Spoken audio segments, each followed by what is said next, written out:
Hello.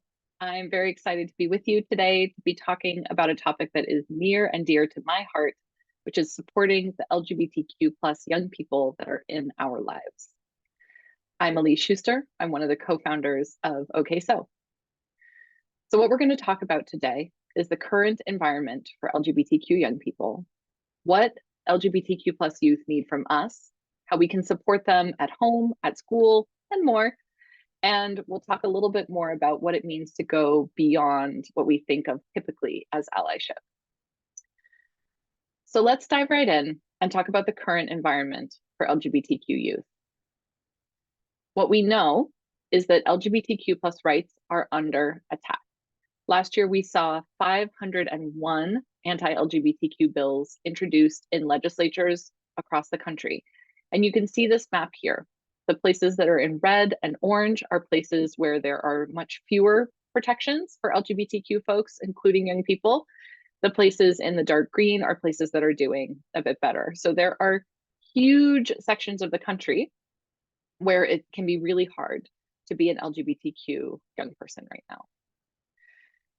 What we also see is that beyond this legislation and before this legislation, there were other ways that LGBTQ young people were struggling.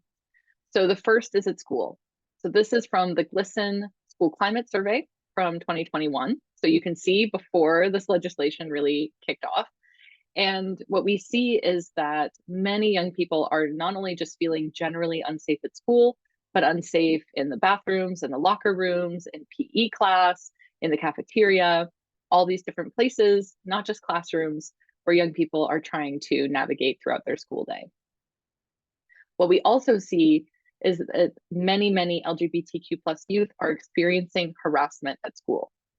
And this is both physical harassment and verbal harassment. And as you can see, in terms of verbal harassment, it's over half of LGBTQ youth are experiencing that in some way. We also know that sexuality education across the US is lacking. So what we see is that there are a lot of curriculums that don't talk about LGBTQ plus young people at all. There are places that are not covering critical topics like consent.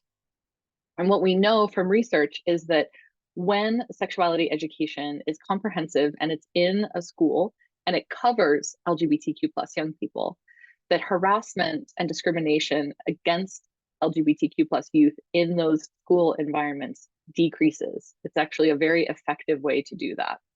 So we see here so many states where that is not happening.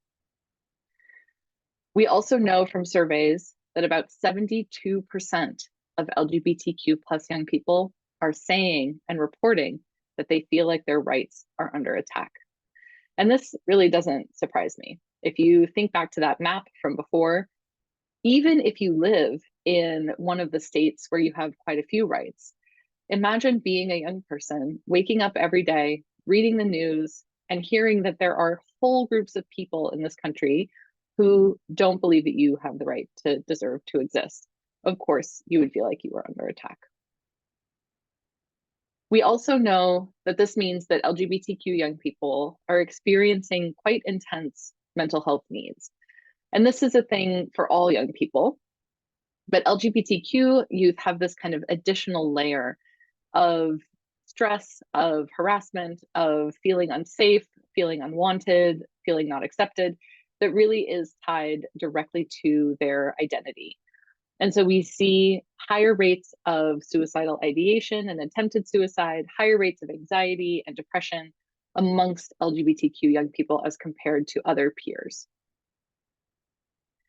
We also know that folks really want help, but they're often not able to get the help that they want. And this is for a variety of reasons. It could be that there's no LGBTQ competent provider in their area. It could be that their parents don't support it, or they can't get transportation, or they can't afford it. There are so many reasons. But what we know is that young people want this and are often not able to get it.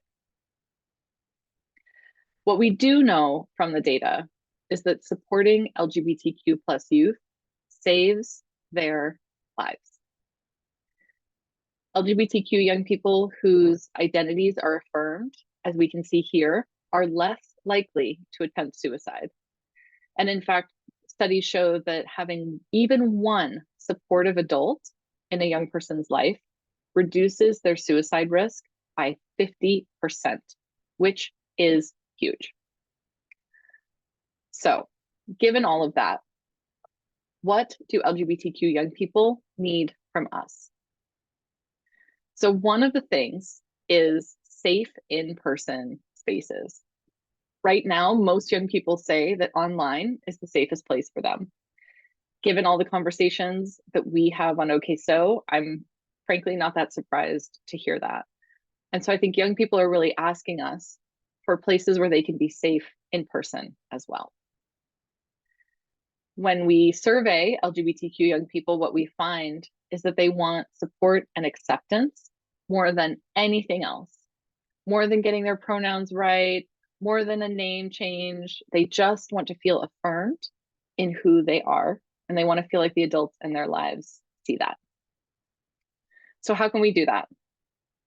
The first, and I think most important thing that we can do is we can care about them and we can love them regardless of whether or not we understand their identity. I think often we come from a place of feeling like we have to have all the answers, or we have to understand this word or this term, or we have to know why they wanted to make a change. And we actually don't. We don't need any of that information to treat them like a human being, to love them, to care for them. And that understanding can come later as we go. We can also listen with empathy. So you can check out our Navigating Youth Emotions training to learn more about how to do this. But essentially what we want to try to do when we listen with empathy is to really validate whatever feelings that young person is having. We may not understand it, we may not have experienced it, but we want to be there with them in feeling however they're feeling. As I mentioned before, we really want to affirm who they are.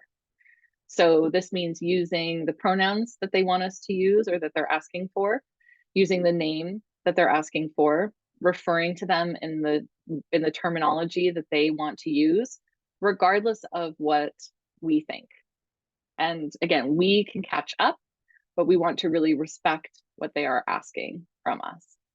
And I think especially for young people, being affirmed in who they are helps them figure out, as they're trying on different identities maybe, what is right for them. And so that kind of leads me to the next piece, which is that we need to roll with change. Now, what do I mean? What do I mean by roll with change? So all adolescents are trying to figure out who they are. They're trying new things, they're experimenting. And when they do this with other things, we often are really accepting of it. So if a young person wants to try basketball and they discover that they don't really care for it and they want to play baseball instead, probably none of us can imagine saying, nope, you wanted to do basketball, so you have to do basketball for the rest of your life, but you cannot play baseball, right? That seems ridiculous.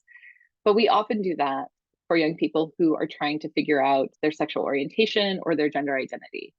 We say, well, you came out to me before as a lesbian and now you're saying you're bisexual. So that we sort of act like that discounts everything that that person was before. Or someone wants to change their name and we say, well, how can you want to change your name because it was this before? So essentially, we really want to try to respect where young people are in whatever moment that they're in, and recognize that when we can roll with these changes, we actually create the opportunity for them to truly try on these identities to see how they feel for that young person. So they will be able to discover their true identity faster if we can affirm and roll with these changes. We also want to think about the work that we ourselves need to be doing for young people as we are supporting them. So these are some of the things we want to be thinking about.